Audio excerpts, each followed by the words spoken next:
नमस्कार मंडळी, टकाटक फूड चॅनलमध्ये आपले स्वागत आहे. आज आपण अशी कुरकुरीत भजी पाहणार आहोत. चला तर मग रेसिपीला सुरुवात करूया.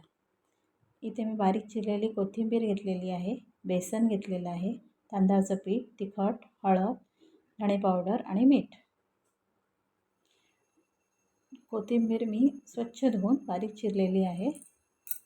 त्यानंतर आपल्याला टाकायचं आहे तांदळाचं पीठ. इथे 2 चमचे मी तांदळाचं पीठ वापरले आहे. तिखट मसाला, हळद अर्धा चमचा वापरलेला आहे, धणे पावडर, चवीनुसार मीठ,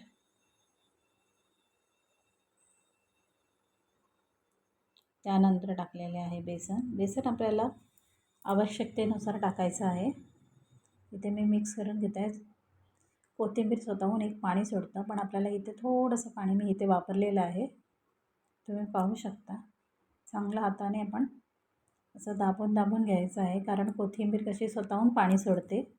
त्यासाठी आपल्याला चांगलं असं मिश्रण हे दाबून चांगलं घ्यायचं आहे. बघा, मिश्रण हे असं तयार झालेलं आहे. चला तर मग भजी तळायला घेऊया. सुरुवातीस मी चमच्याने सोडलेलं आहे. तुम्ही पाहू शकता तेल चांगलं गरम झालेलं आहे. त्यानंतर मग मी हाताने कशी सोडायची भजी ते दाखवलेलं आहे. हे बघा,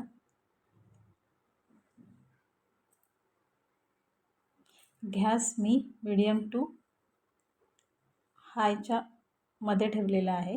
हे बघा, एकदम सुंदर अशी होती आहे. सुरुवातीस मी फॉर्क यूज केलेला आहे. त्यानंतर आपण एक बाजू झाली, दुसरी बाजू पलटी करून घेतलेली आहे. हे बघा, आपली कुरकुरीत अशी कोथिंबीर भजी तयार झालेली आहे. आपण काढून घेतो आहे. हे बघा कशी सुंदर झालेली आहे. कलर पण मस्त आलेला आहे. अशा ह्या थंड वातावरणात पावसाच्या ह्या भजीचा आस्वाद नक्कीच घ्या. दुसरी बॅच पण माझी झालेली आहे. हे बघा कशी सुंदर झाली भजी झाली. भजीबरोबर काहीतरी पाहिजे ना आपल्याला. मस्तपैकी तिखट तिखट अशी मी मिरची तळून घेतलेली आहे. तुम्हाला ही रेसिपी कशी वाटली कमेंटमध्ये जरूर सांगा. नवीन असाल तर सबस्क्राईब करा. धन्यवाद. Bye bye.